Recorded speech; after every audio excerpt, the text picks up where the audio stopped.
Some people try to tell us that the biblical Moses and the Exodus account are a myth, even though we know it is not so.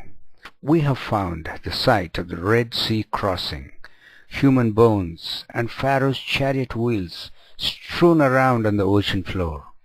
We have also found the Mount Sinai, the altar of Aaron, the rock that split into two, out of which water gushed out for the children of Israel to drink on the Arabian shore.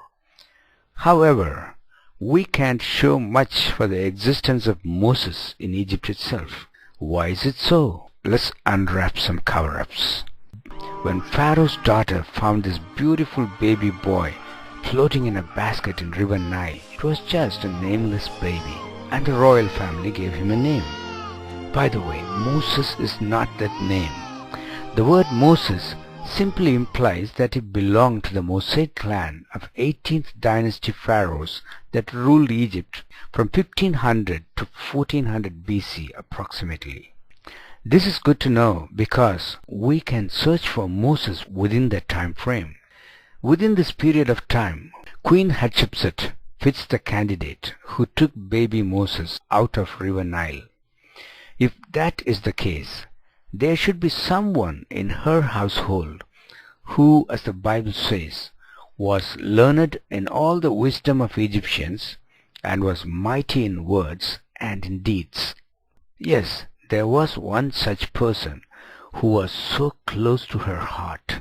He held titles such as overseer of the granaries of Ammon and the steward of the property of Ammon, the god of Egypt. Those were the most influential positions of that day.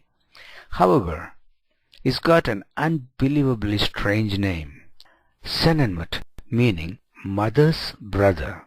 This mother's brother is our biblical Moses. Moses also had been the steward of king's daughter, Nephru-Ra. Probably he told the little princess that he was her mother's brother in order to avoid the whole Nile episode, and thus the nickname Senenmut must have stuck with him. Apart from that, Moses also had a first name that the royal family had given him. Some say that it could be Hapi, the name of the Nile River god, since he was taken out of Nile. However, after encountering the true God Yahweh, Moses didn't use his pagan name in his biblical accounts. What makes his traces fade away further was an incident that took place in the 16th year of Hatshepsut's reign. One day, Moses came across an Egyptian mistreating a Hebrew slave, and he killed him. In the pretext of delivering justice, Hatshepsut's co-regent, Thutmose III, who was already jealous of Moses, wanted to kill him. As mentioned in the Bible, Moses escaped and fled into the desert of Midia, relinquishing all his important responsibilities. Hatshepsut was let down by this incident. When someone does such a thing, what the royal family normally does is to erase the person's memory from the history itself by demolishing all their statues and removing their names from all the official records. But Moses was too dear to Hatshepsut. She simply changed all the mention of Moses' name to his nickname, Senenmut, in his ceremonial burial chamber and sealed it off. See all these blocks? How long would it take to change some hieroglyphics on its surface? The pharaohs were famous for that. I don't think for a moment that some guy who held such influential positions in Egypt walked around saying, "I am mother's brother." Senenmut is Moses.